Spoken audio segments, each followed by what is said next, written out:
এ কথাটা বলার সাথে সাথে বাইরে নীরবতা ভেসে গেল।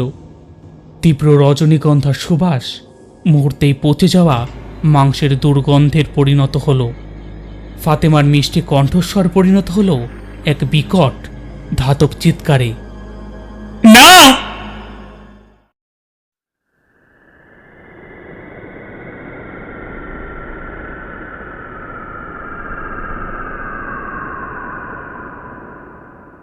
কালরাত্রি স্টুডিওর বিশেষ উপস্থাপনা এই মুহূর্তে শুনুন বাংলা ভূতের ঘটনা। অভিজ্ঞতা, এটা আমার দাদুর সাথে ঘটেছিল। তাই বলে ভেবো না নিজের দাদু, পাশের বাড়ির বয়স্ক করে একটি লোক ছিল, ওনাকে আমি দাদু বলে ডাকতাম। উনি আমাকে গল্প শোনাতেন। উনি খুবই ভালো মানুষ ছিলেন। ছোটবেলায় দাদুর মুখে যতটুকু শুনেছি ততটুকুই বলছি দাদুর ভাষায়। আর এই ঘটনাটা খুব প্রচলিত। মানে আগে যে রেডিওগুলো ছিল, নামটা আমি ঠিক জানি না, রেডিওতে প্রকাশ পেয়েছিল, তাই আমি জায়গা এবং নামগুলো বানিয়ে বলছি। তাহলে তোমরা বুঝতেই পেরেছ যে আজকের ঘটনাটা কতটা এক্সক্লুসিভ হতে চলেছে। আমারও পুরনো দিনের কথা মনে পড়ল, যখন আমার দাদুও আমাকে গল্প শোনাতো। তো আর দেরি করছি না, সরাসরি চলে যাচ্ছি ঘটনায়।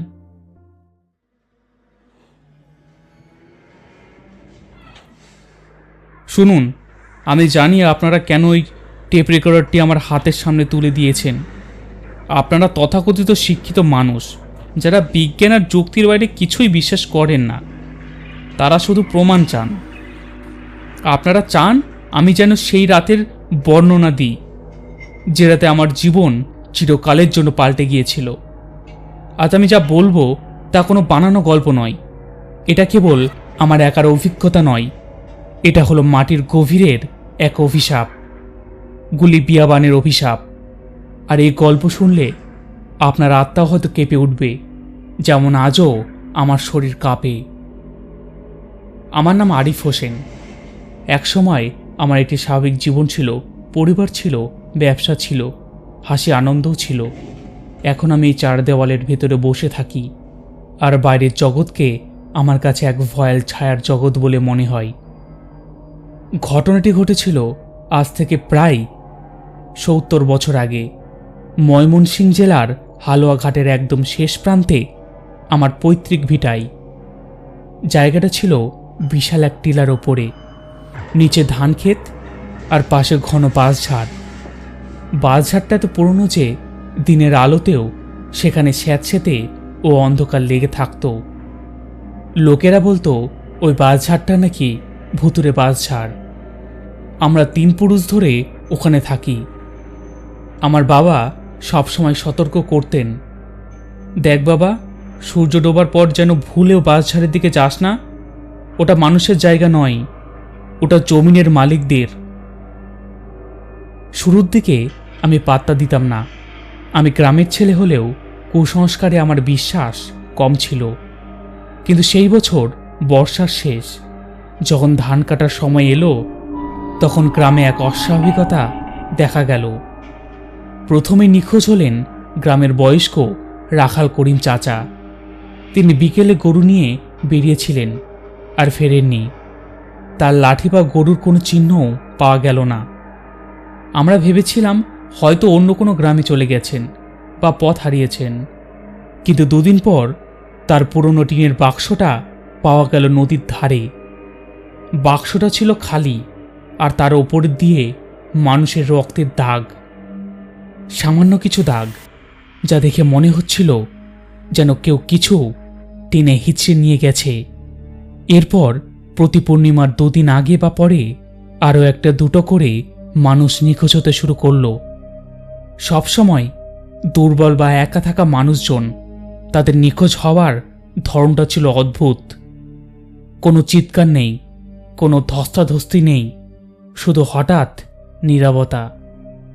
মনে হতো তারা যেন স্বেচ্ছায় হেঁটে অদৃশ্য হয়ে গেছে।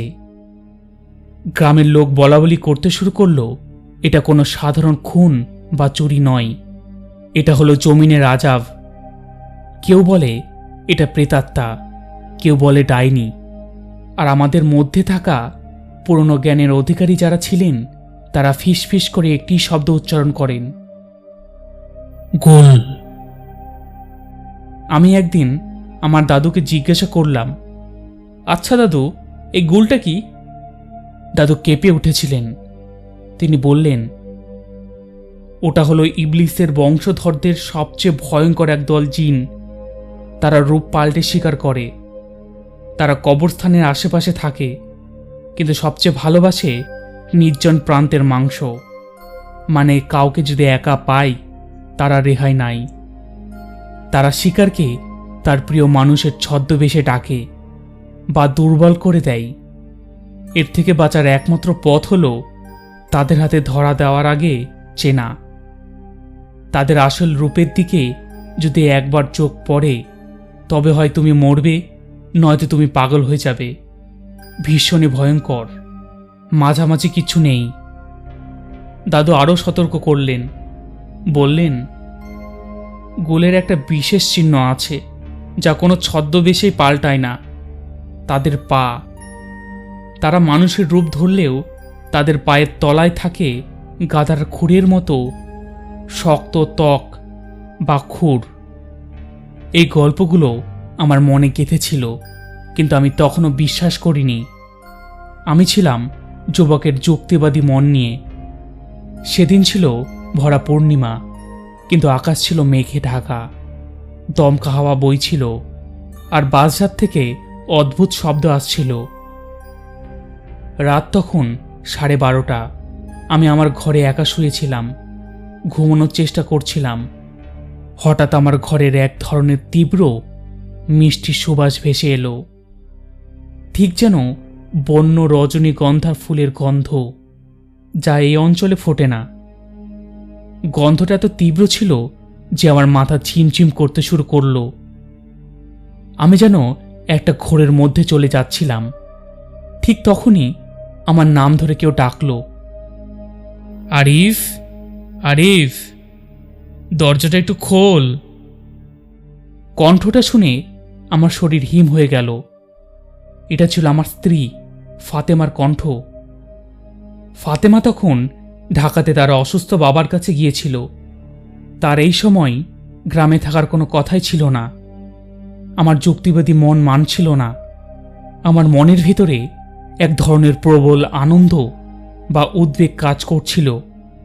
আমি ভাবলাম, হয়তো সে আমাকে সারপ্রাইজ দিতে এসেছে, কিন্তু কেন সে এত রাতে বাইরে দাঁড়িয়ে আছে? আমি উঠে দাঁড়িয়ে দরজার দিকে যাচ্ছিলাম, কিন্তু ঠিক তখনই আমার দাদুর বলা কথাটা মনে পড়ল, গুলের সবচেয়ে বড় অস্ত্র হলো আবেগ। আমি দরজা না খুলে চাপা স্বরে জিজ্ঞাসা করলাম, কে কে ওখানে? ফাতেমা, তুমি এত রাতে এখানে কেন? বাইরে থেকে কণ্ঠটা আরো নরম, আরো কাতর শোনালো, আরিফ, আমি এসেছি, দরজাটা খোলো। আমার বাবা সুস্থ, তাই চলে এসেছি। দরজা খোলো, আমার খুব ভয় করছে। বাজারের দিক থেকে কি যেন আমার দিকে তাকাচ্ছে। এই কথাই আমার সামান্য সন্দেহ হলো। ফাতেমা অসম্ভব সাহসী মেয়ে ছিল। সে কোনোদিন সামান্য কিছুতেই ভয় পেত না। আর সে যদি ভয় পেত, তবে সে সরাসরি ঘরে ঢুকে আসতো, বাইরে দাঁড়িয়ে থাকার কথা নয়। আমি সিদ্ধান্ত নিলাম পরীক্ষা করব। আমি বললাম, ফাতেমা, তুমি যদি ফাতেমা হও, তবে তুমি জানো আমি তোমাকে ঘরে ঢোকার আগে কি করি। তুমি আমার পাশে এসে দাঁড়াও, আমি তোমাকে ভেতরে নেব। এই কথা বলার সাথে সাথে বাইরে থেকে একটা অসন্তোষের হিসিস শব্দ ভেসে এলো। তারপর কণ্ঠস্বরটি আবার ফিরে এলো, এবারও যেন আরো বেশি আকুলতা নিয়ে। আরিফ, তুমি দেরি করছো কেন? আমি কাঁপছি, প্লিজ আমার দিকে দেখো। আমি তখন ঘরের পেছনের জানালাটার দিকে তাকালাম, যেটা বাসঝাড়ের দিকে মুখ করা ছিল। বাসঝাড়ের অন্ধকার ভেদ করে একটা অস্পষ্ট অবয়ব দেখা যাচ্ছিল।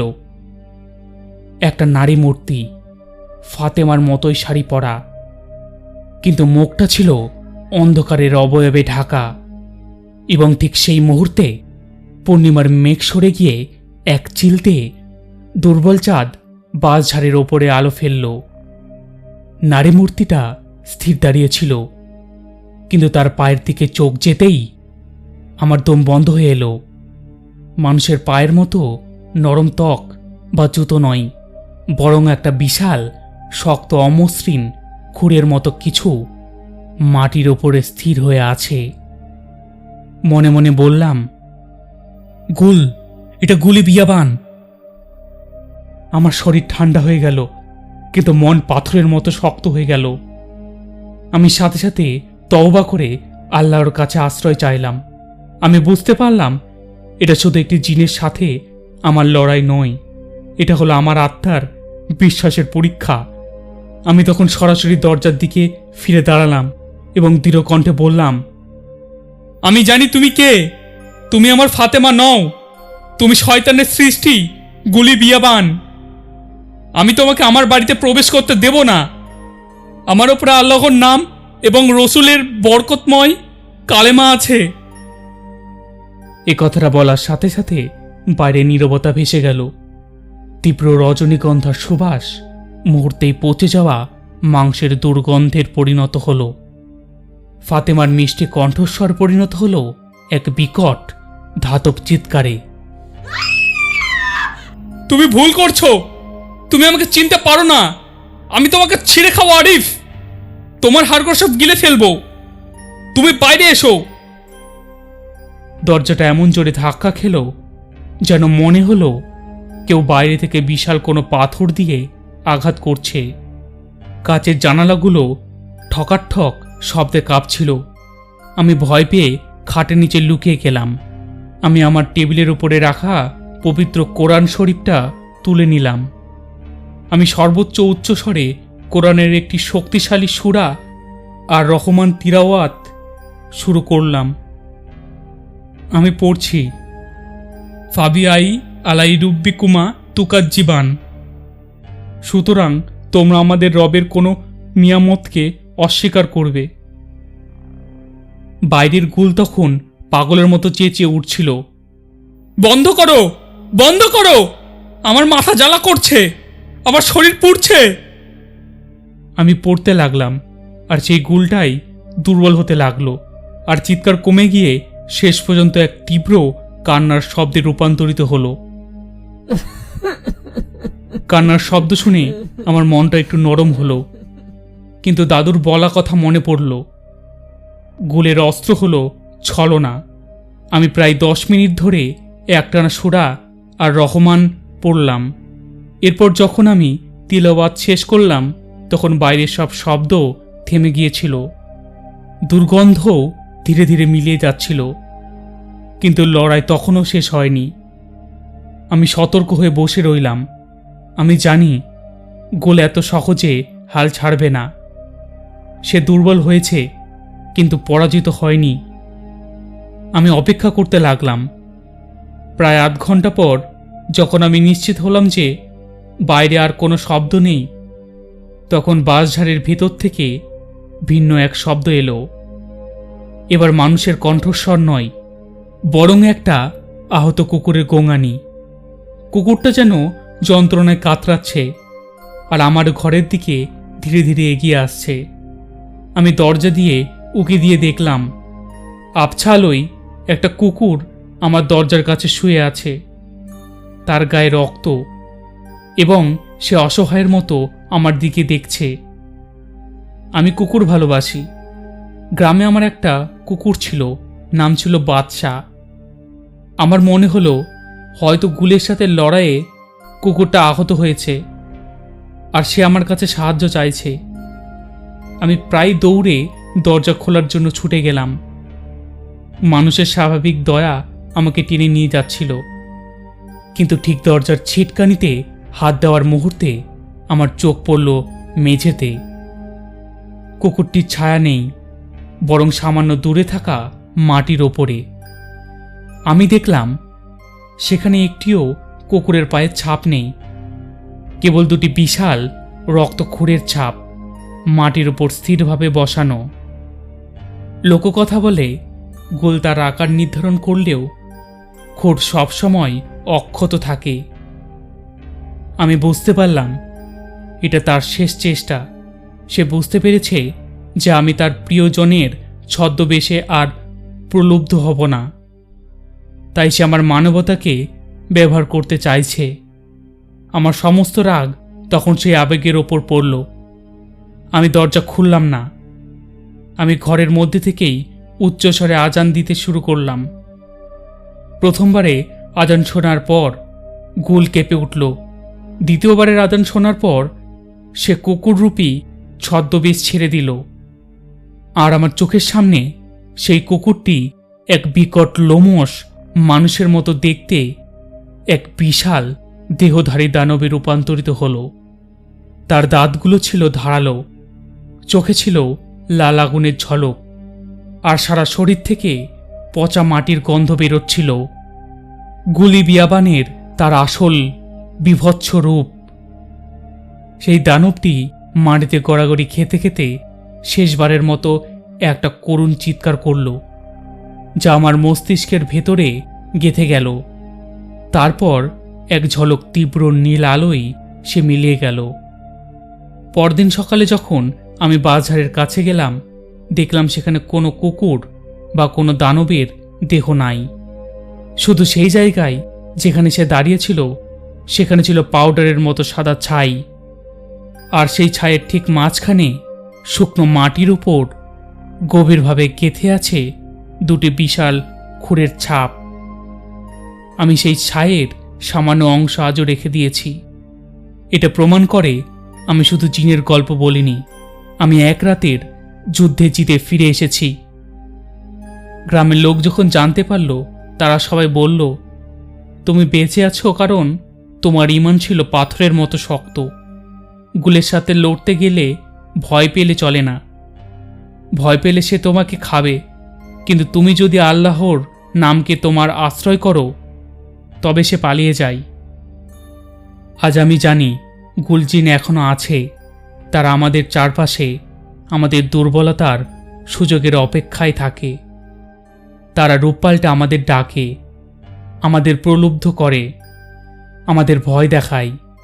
তাদেরকে পরাজিত করার একটাই পথ, তাদের দিকে মনোযোগ না দেওয়া, তাদের দিকে না তাকানো এবং নিজের বিশ্বাসে অটল থাকা। আমি আপনাদের কাছে কোনো প্রমাণ দিতে পারবো না, কিন্তু আপনাদের কাছে আমার জীবনের সত্যটা বললাম।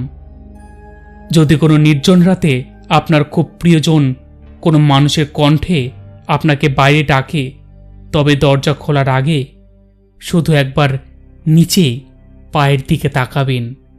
আর যদি আপনি কোনো মানুষের ছায়ার পাশে কোনো খুরের ছায়ার ছাপ পান, তখন বুঝবেন গোল আপনাকে তার ডেরায় টানছে। অভিজ্ঞতা এই ছিল ঘটনা। ভালো লাগলে অবশ্যই জানিও।